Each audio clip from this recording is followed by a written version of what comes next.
I walked into my building after 2 months away. The doorman didn't recognize me. That should have been my first warning. I nodded at him anyway, hit the elevator button, and pulled out my phone. 800 unread messages in the building group chat. Every single one was cursing me out. Unit 902. You look so innocent.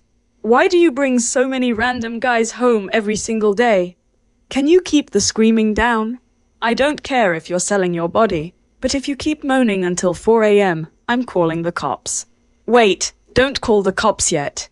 I haven't gotten a turn. How much for a night, sweetie? I stopped walking. My thumb scrolled faster. Message after message. All of them from the last 3 weeks. All of them directed at me.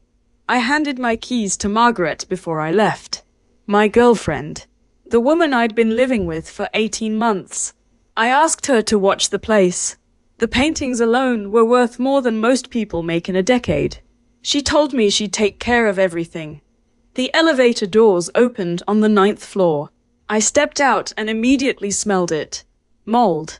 Takeout. Sweat. My hallway used to smell like cedar and expensive candles.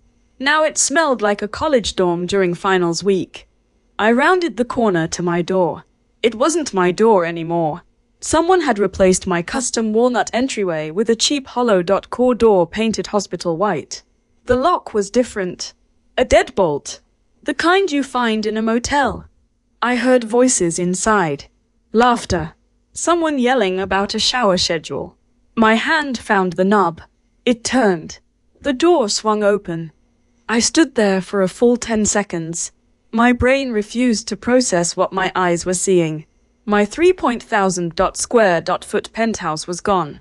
Cheap drywall had carved the open space into 30 tiny rooms.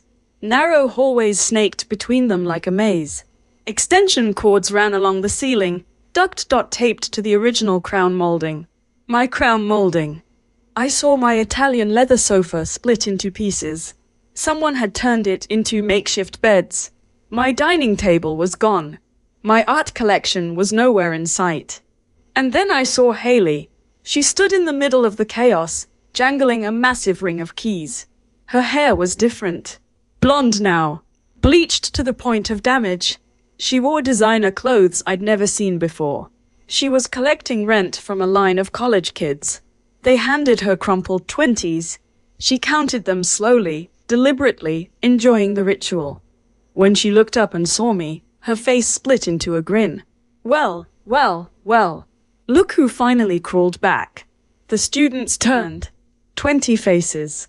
30. All of them staring at me like I was the intruder. Haley walked toward me, keys still jangling. Did you hear our rich Queen Haley is renting out riverfront rooms for dirt cheap? You want in too? I couldn't speak.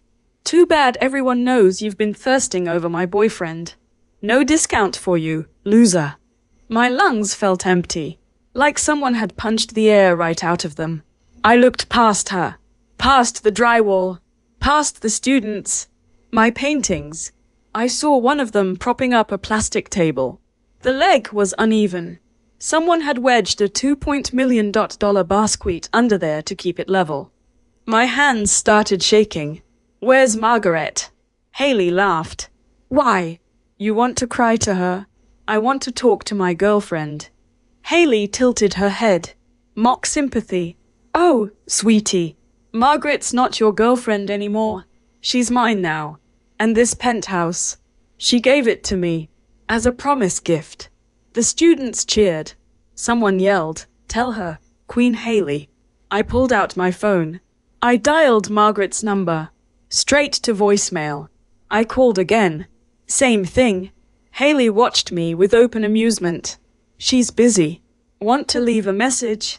I typed a text instead. Call me right now. This isn't funny. Then I turned to Haley. You need to get these people out of my house. Haley's smile didn't falter. Your house. That's hilarious. Show me the deed, Chloe. Show me where your name is on this property. My father bought this penthouse. It's in my trust. Your father? Haley snorted. The imaginary rich daddy you keep talking about. Everyone knows you're a scholarship kid. You made the whole thing up. I don't have to prove anything to you. Yeah, you do. Because right now, you're trespassing. And if you don't leave, I'm calling the cops. I stared at her. She stared back. The students gathered behind her. A wall of hostility. Someone shoved me from behind. I stumbled forward. Get out, Chloe. Nobody wants you here. You're just jealous because Margaret chose Haley. I felt the anger building, burning in my chest, climbing up my throat. These paintings are worth millions. You've damaged all of them. You've destroyed my interior design. You're looking at felony charges. Every single one of you. Haley rolled her eyes. Millions. Right. Show me the receipt, then. I don't need to show you anything. The police will be here soon. I dialed 911. Haley snatched the phone out of my hand. She threw it against the wall. The screen shattered. Glass scattered across the floor. Now you're really going to pay for that. You just destroyed evidence. I destroyed your cheap phone. Big deal. I stepped toward her, close enough to see the mascara clumping on her lashes. Margaret gave you the keys, didn't she? She told you this place was empty. Haley's smile tightened. She told me the apartment was hers.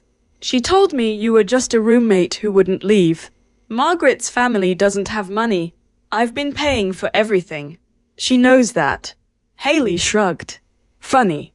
She never mentioned that. The students started yelling again. Someone grabbed my arm. Someone else pushed me from the other side. This is ridiculous, I shouted. I'll take you all to court. You'll take us to court. Haley laughed. With what money? Your imaginary trust fund? I'll show you the documents. Then show them. I reached for my bag. It wasn't there. I'd left it in the taxi. The students pressed closer.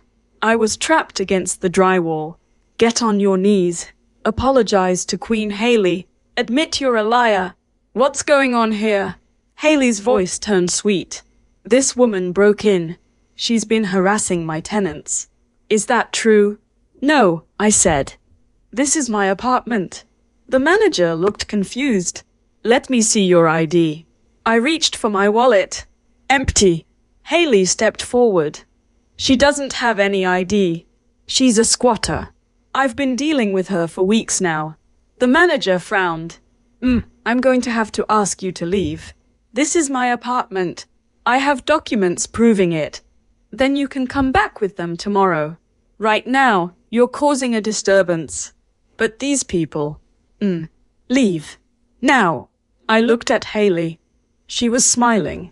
The students were smiling. Margaret's name echoed in my head. She gave the keys to Haley. She let this happen. 18 months together, and she threw it all away for Haley. I got to my feet. I'll be back. Bring your imaginary daddy, Haley said. The students laughed. I walked out of my penthouse. The door slammed behind me. The deadbolt clicked shut. I leaned against the hallway wall. My hands were still shaking. My phone was broken. I had no ID, no wallet, no way to prove the penthouse was mine. But I knew where my father kept the original deed. I knew where the insurance documents were, and I knew exactly which lawyer to call. The elevator ride down took forever. I kept thinking about Margaret, how she held my face and promised to take care of everything while I was gone, how she kissed me goodbye at the airport. 2 months of that lie. I walked out of the building and found a cab. Where to? Park Avenue. The old stone building on the corner. The driver looked at me. I was covered in dust. My shirt was torn. My hair was wild. You okay, lady? Just drive. He drove. I stared out the window, watching my building disappear in the side mirror. Margaret's last message to me was 4 days ago. Miss you. Can't wait to see you. Come home soon. She moved Haley into my penthouse while I was at the art competition. She gave my keys to another woman, and she told everyone I was lying about everything. My father was going to kill me, not because of the penthouse, not because of the paintings, Because I trusted the wrong person. Again. The cab pulled up to my father's building. I walked through the lobby. The doorman recognized me this time. Miss Vance, are you all right? I'm fine, Thomas. Is my father in? He's in the library. Is everything okay? You look. It's fine. It wasn't fine. But I didn't have time to explain. I walked through the foyer, past the marble floors, past the art on the walls. Real art. Not the kind of art Haley was using as a table wedge. My father was reading when I walked in. He looked up from his newspaper. One look at me and the paper dropped. Chloe, what happened? Margaret. His face darkened. What did she do? She gave my penthouse to Haley. They're renting it out to college students. The paintings are ruined. The walls are destroyed. And she told everyone I'm lying about everything. My father was already on his feet. Give me the lawyer's number. I don't have my phone. She broke it. He handed me his cell phone. I'll call the building manager. You call Marcus. Marcus was the family lawyer. He handled everything from trust funds to criminal defense. He's going to need the deed, the insurance documents, the purchase records. I'll get them. What about the police? I already tried calling 911. Leave that to Marcus. He'll know how to handle it. I dialed Marcus's number. It rang twice before he picked up. Mr. Vance. What's wrong? It's Chloe. Margaret took my penthouse. Took it. How? She gave the keys to her girlfriend, Haley. They're running a boarding house out of it. The paintings are damaged. Thousands of dollars of damage. Maybe millions. Marcus was silent for a moment. Are you okay? Are you safe? I'm at my father's building. I'm fine. Stay there. Don't go back. I'll have the police meet us at the penthouse in 2 hours. Thank you, Marcus. Don't thank me yet. We've got a lot of work ahead of us. I hung up. My father was already on the phone with the building management. She's the owner. Her trust is on the deed. I'll have the documents sent over in 10 minutes. He hung up. They're sending a security team. Good. What are you going to do about Margaret? I didn't have an answer. Part of me wanted to confront her, demand an explanation, make her look me in the eye and tell me why she did it. But another part of me already knew. She didn't do it for Haley. She did it because she never respected me. 18 months. That was how long it took for her to show her true face. 18 months, and I never saw it coming. I sat down on the couch. My father sat across from me. He didn't say anything. He just waited. I trusted her. I know. I proposed to her. Before I left, I told her I wanted to get married. And what did she say? She said yes. My father's jaw tightened. She said yes, and then she gave my apartment to someone else. There's more, isn't there? What do you mean? You're holding something back. You always clench your fists when you're holding something back. I looked down at my hands. I checked her phone once. Before I left, I saw messages from Haley. Old messages. They went back years. What did they say? She told Haley she was only with me for the money. She told Haley she was just riding it out until something better came along. And you didn't confront her. I thought she was joking. I thought it was just frustration. We'd had a fight that week. Chloe, I know. I'm an idiot. You're not an idiot. You just wanted to believe the best in someone. I wanted to believe she loved me. My father didn't answer. He didn't have to. The truth was sitting in both of us, heavy and unspoken. She never loved me. She loved what I could give her. And Haley, she was just the one who got there first. Marcus called back 2 hours later. The police were at the penthouse. Haley was refusing to leave. The students were threatening to riot. They're claiming you sold the property to Margaret, Marcus said. That the deed transfer was legitimate. My name is still on the deed. There's no way she transferred it without my signature. She's claiming you forged it. Then I'll take a handwriting test. Get your father to bring you down here. Already on my way. I walked into my penthouse for the second time that day. The students were gone. Haley was standing in the middle of the room with 2 police officers. Her face was pale. She wasn't smiling anymore. The manager was there too. He looked embarrassed. I'm sorry, Miss Vance. I should have checked her ID. It's fine. You were doing your job. Marcus walked over to Haley. You're going to need to vacate the premises. Immediately. Haley's eyes darted around the room. I have a right to be here. You have no right to be here. This property belongs to Chloe Vance. My boyfriend, Margaret, gave it to me. Margaret doesn't own this property. She never did. Haley's face went red. You don't understand. Margaret told me it was hers. She said Chloe was lying about everything. Margaret was lying to you. Well, she must have. She must have what? Haley looked at me. Her eyes were wild, desperate. You set this up. You're trying to ruin me. I'm trying to get my property back. You can't prove anything. Marcus held up a folder. I have the original deed. I have the trust documents. I have the purchase records from the bank. Haley stared at the folder. That could be fake. It's not. You're all against me. I'm against you because you broke into my home. Haley opened her mouth, closed it, opened it again. Nothing came out. The police officer stepped forward. I'm going to need you to leave the premises. Now. Haley looked around the room, at the drywall, at the extension cords, at the students' belongings scattered everywhere. You can't do this to me. We can, Marcus said. And we will. You've caused damage to this property. You've destroyed artwork worth millions. You're looking at serious charges. Haley started to cry. I didn't know. Margaret told me. Margaret is not here, I said. Haley looked at me. Her tears were real, but they didn't change anything. I walked toward the door. I'll have the locks changed tomorrow. Wait. I turned. Haley's voice was small. What about the students? They paid rent. They have nowhere to go. That's not my problem. But they're just kids. They're adults. They made their choices. Now they deal with the consequences. Haley's face crumpled.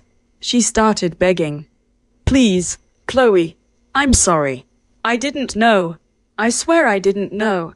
You should have checked. I trusted Margaret. So did I.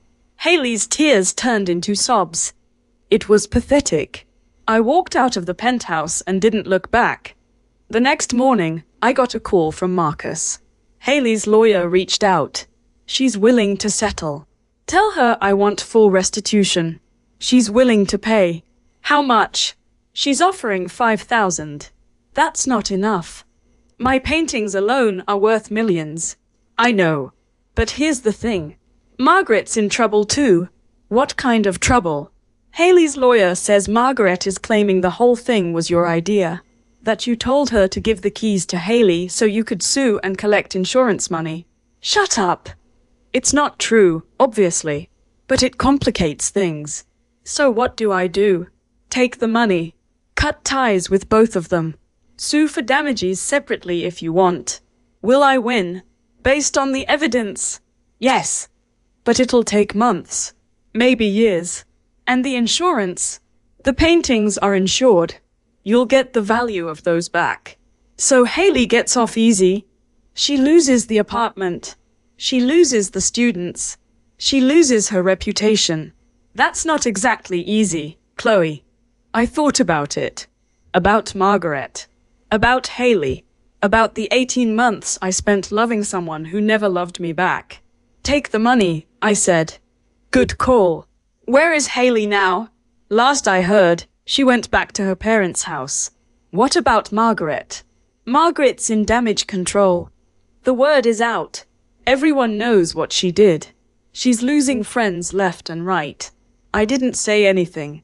Chloe. Yeah, you did the right thing. Did I? Trusting her was a mistake. But you corrected it. That's what matters. I hung up. I sat in my apartment. My dad's building. Not the penthouse. Not yet. I was still cleaning up the mess. But for the first time in 2 months, I felt like myself again. Margaret's face floated in my mind. Her smile. Her laugh. The way she held my hand when we walked through the park. She never loved me. It took 18 months to figure that out. But at least I figured it out. Before she could take anything else. The lawyer's letter arrived 3 days later. Certified mail. Thick envelope. Marcus handed it to me over breakfast. She's not going down quietly. I opened it. 5 pages of legal jargon. The core demand was simple. $100,000 for emotional distress, or she'd file a defamation suit. She claims I ruined her reputation. Marcus nodded.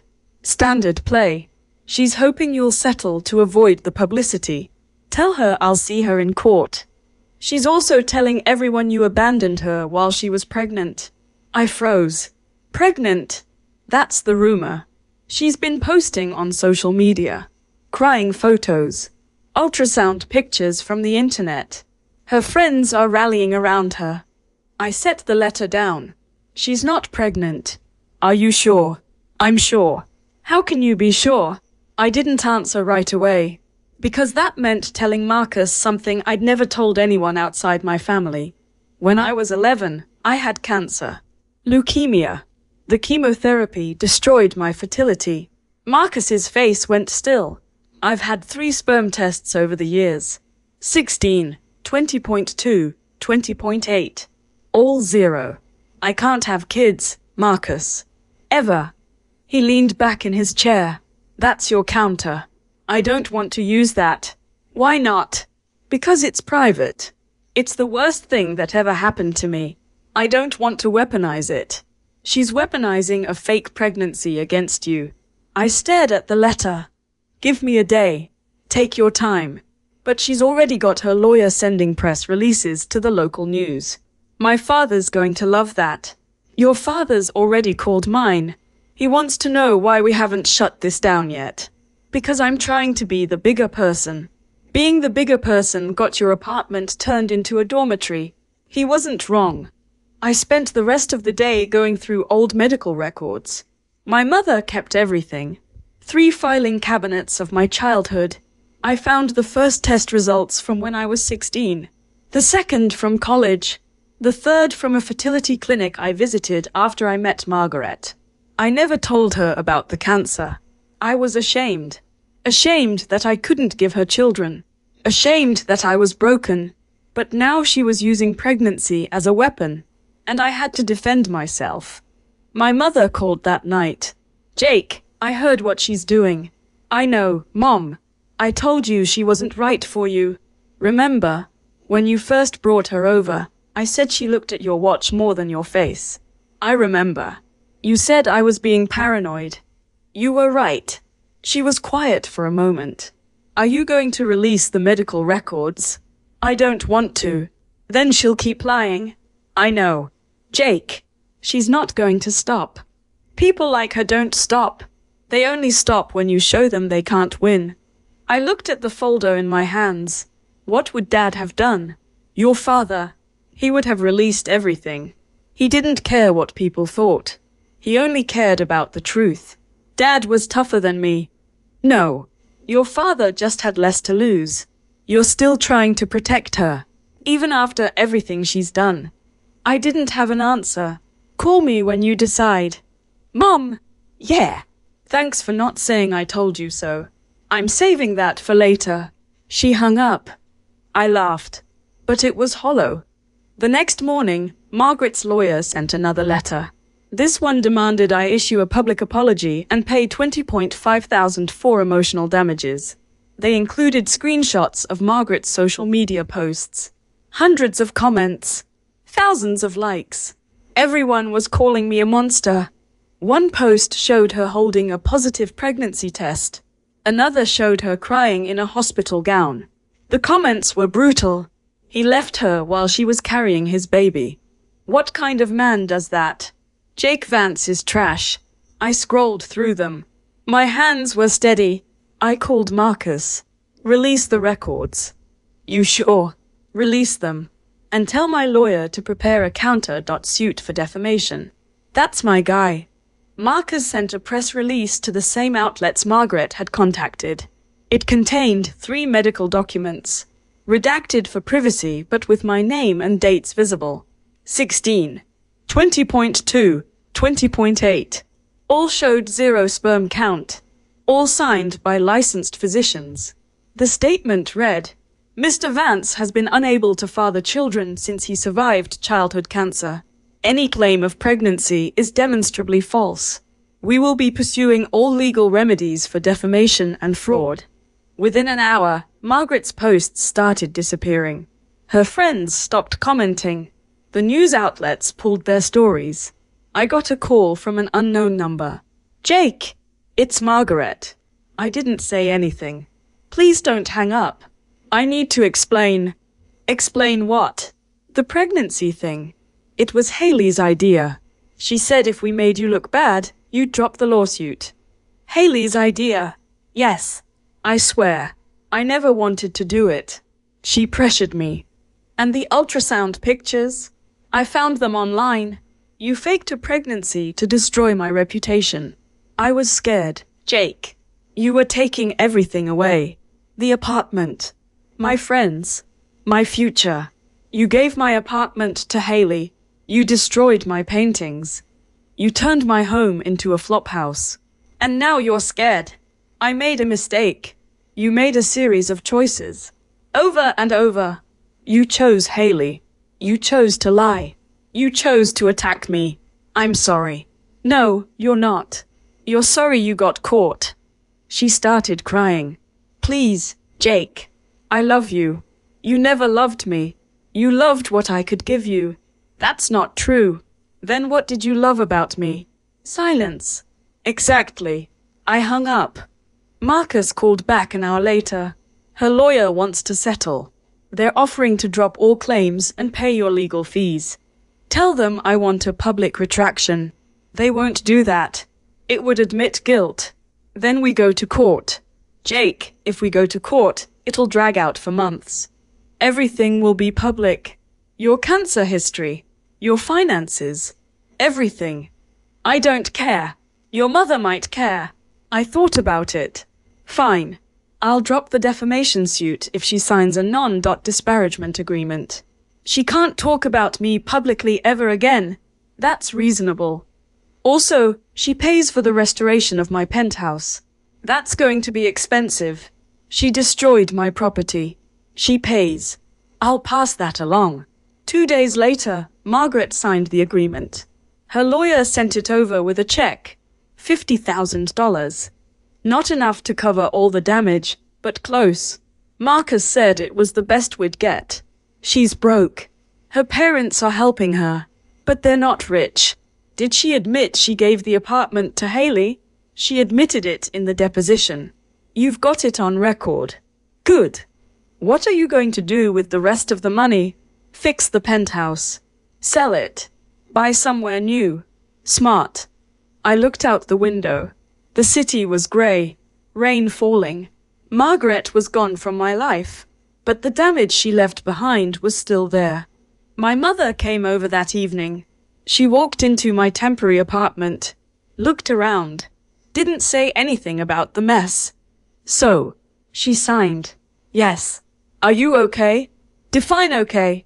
She sat down across from me. You trusted her. She betrayed you. That's going to leave a mark. I know. But you handled it well. Your father would be proud. He wouldn't have let it get this far. He also wouldn't have given her the keys. You did that. You trusted her. That's not a weakness, Jake. That's who you are. Maybe I shouldn't trust anyone. No. You should trust the right people. There's a difference. I didn't answer. Did you ever figure out why she did it? The real reason? I think she was scared. She grew up poor. Her family struggled. When she met me, she saw a way out. But she never felt secure. She always thought I'd leave her. So she left first. By taking everything she could. That's not leaving. That's looting. I almost laughed. I told you she was only interested in your money. You did. Many times. And you argued with me every time. Because I wanted to believe she loved me. Now you know. Yeah. Now I know. She reached over and squeezed my hand. You'll find someone better. Someone who loves you for who you are. Maybe. Not maybe. Definitely. She stood up. By the way, I'm making dinner tomorrow. You're coming. Mom, I have work. You're coming. She left before I could argue. The next week, I got an email from Haley's lawyer. Haley was trying to countersue me for defamation. She claimed I called her a homewrecker in public. Marcus laughed when he read it. She's desperate. Her parents are funding this. Does she have a case? Not even close. You never said it publicly. And even if you did, it's the truth. I want to counter.sue for harassment. Done. Marcus filed a motion to dismiss. The judge threw it out in 3 days. Haley's lawyer withdrew. I got another letter from Margaret's parents. They wanted to meet, to apologize, to make things right. I told Marcus to tell them no. I didn't want to see them. I didn't want to see anyone from that life. The penthouse restoration took 2 months. New drywall, new flooring, new furniture.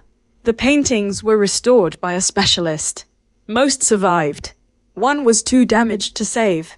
I sold the rest and kept the money. The building management apologized. They offered me a year of free maintenance. I accepted. But I didn't move back in.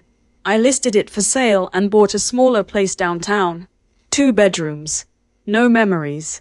The day I moved out, I walked through the empty penthouse one last time. The walls were clean. The floors were new. It didn't look like the place where I'd been beaten to the ground. But I remembered. I remembered the students screaming at me. I remembered Haley's smug face. I remembered Margaret's cold eyes when she gave away my keys. I locked the door and never looked back. Marcus called with final numbers. Total damages, $200,000. Insurance covered most of it. Margaret's settlement covered the rest. I was whole again. But I wasn't the same person. I started going to therapy, talking about the cancer, talking about trust, talking about why I kept picking the wrong people. My therapist said I was afraid of being alone. I said I was afraid of being used. She said it was the same thing. 3 months later, I got a message on LinkedIn. Haley had been fired from her job. Her employer found out about the criminal record from the trespassing charges. She'd applied for a new position and listed false references. The background check caught everything. She was blacklisted in her industry. Margaret had moved back to her hometown, working retail, living with her parents.